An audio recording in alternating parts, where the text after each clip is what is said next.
अल्हम्दुलिल्लाहि अज़्ज़ वजल।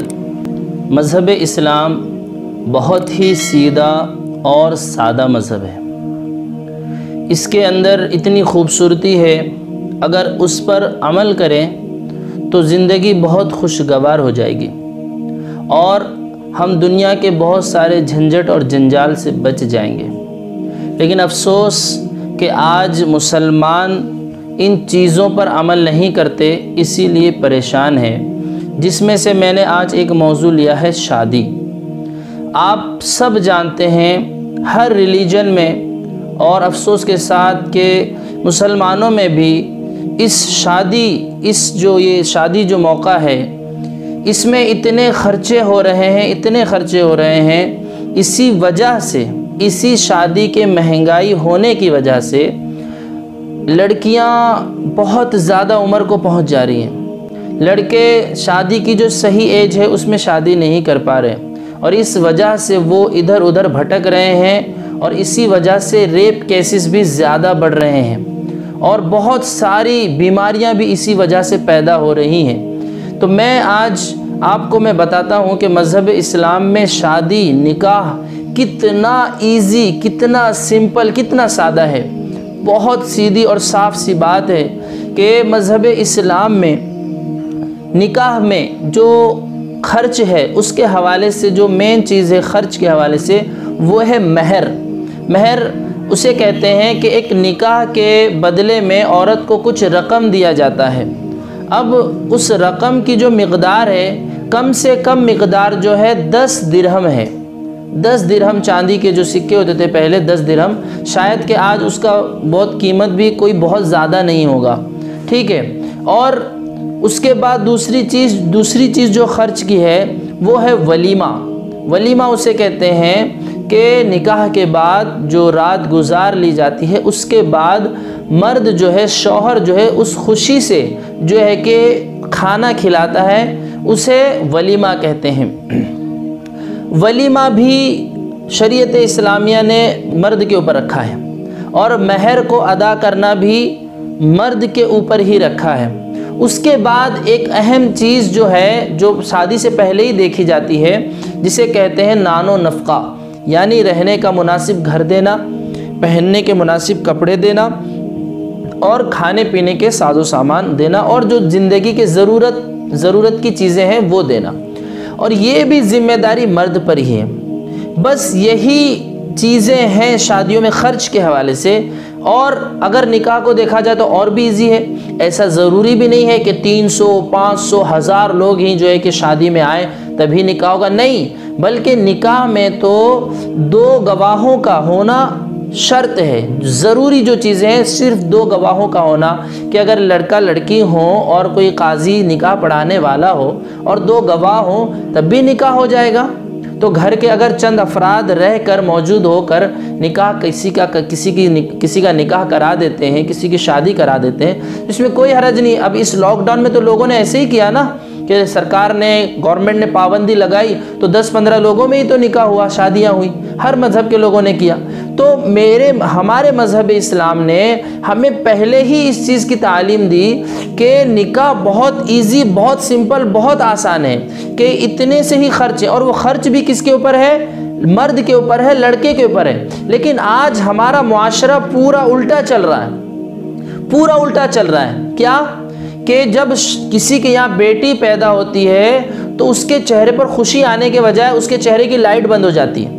वो इसलिए कि अभी ये पैदा हुई है तो उसको उसकी शादी के बारे में ख्याल आ रहा है कि अब इसकी शादी में मुझे लाखों लाख खर्च करने पड़ेंगे, दहेज के इतने सारे सामान देने पड़ेंगे जो मुरव्वजा दहेज है। और उसके बाद जो है कि मुझे डिमांड जो चल रहा है कि कार भी देना होगा, बाइक भी देनी होगी और जो है कि फिर अमाउंट भी इतने लाख रुपए उनको देने होंगे। अब ये सारी चीज़ें जब होंगी तो जाहिर सी बात है कि एक बंदा जिसकी सैलरी ही खुद नॉर्मल है, वो अपने घर को आज के डेट में क्या, बहुत पहले से, बहुत मुश्किल से वो अपने घर को चला रहा है। अब उसमें बेटी की जब शादी की जिम्मेदारी आती है तो अब उसके सर पर कर्जे ही कर्जे, सूद ही सूद से जो है वो दबा चला जाता है। जब ये कंडीशन होगी तो जाहिर सी बात है, जब शादी महंगी होगी तो शादी लेट होगी और लेट जब शादी होगी तो गुनाह आम होंगे।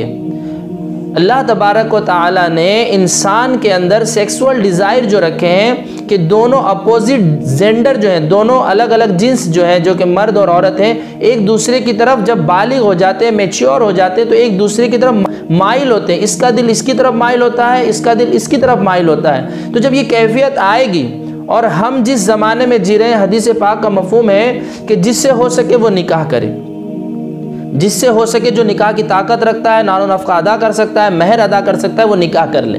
और जो ये चीज़ नहीं कर सकता, उसके पास ये सारी चीज़ों के इंतजामात नहीं है, तो सरकार सल्लल्लाहु अलैहि वसल्लम ने फरमाया कि वो रोज़ा रखे, कि रोज़ा जो है शहवत को तोड़ने वाली है, शहवत को तोड़ने वाली है। कि जब इंसान रोज़ा रखेगा तो जिस्म में कमज़ोरी आएगी, तो वो फिर उस चीज़ की तरफ माइल नहीं होगा।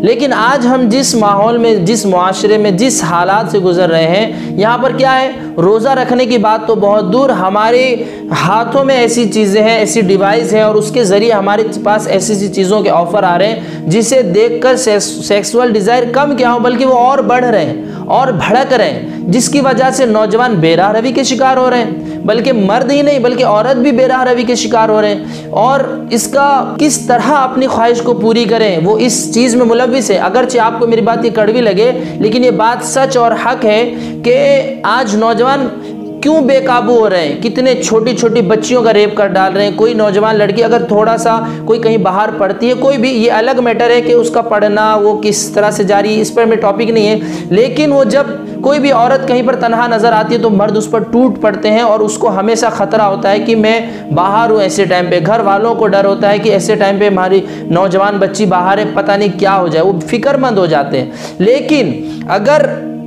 इस चीज़ को अपना लिया जाए कि निकाह को, शादियों को आसान कर दी जाए, शादियों को आसान नहीं कर रहे हैं, इस वजह से लड़का लड़कियां भाग रहे हैं। इसी वजह से क्या हो रहा है कि वो इस मुआशरे को फेस नहीं कर पा रहे और गलत चीज़ें कर रहे हैं। कोई जाके टॉयलेट में जाके अपने हाथ का जो है कि गलत इस्तेमाल करके अपनी शहवत को पूरी कर रहा है, कोई किस किस तरह से जो है कि शहवत को पूरी कर रहा है। तो इससे अंदाज़ा लगाइए, अगर यही चीज़ क्या कि महर की जो मिक़दार है, जितनी वो महर अदा कर सकता है, और साथ ही साथ जो नानो नफ़का नॉर्मली जो ज़िंदगी के लिए ज़रूरत है, उस चीज़ को अदा कर सकता है, तो शादी हो गई। लेकिन एक शादी के पीछे, चाहे वो लड़की हो चाहे वो लड़का हो, हज़ारों नहीं लाखों रुपए खर्च हो रहे हैं लोगों को खाना खिलाने के लिए, लाखों रुपए खर्च हो रहे हैं फजूल के रस्म और रवाज करने के लिए। रस्में तो इतनी ज़्यादा अफसोस के साथ मुसलमानों में भी राइज हो गए हैं, इतने राइज हो गए हैं कि वो अभी रिश्ता तय नहीं हुआ कि 15-20 लोग रिश्ता देखने आते हैं। तय हो जाए तो अभी रिश्ते, शादी को 1.5-2 साल बाकी हैं, तो उसके बीच में जो भी इवेंट आते हैं, शाबान, रजब,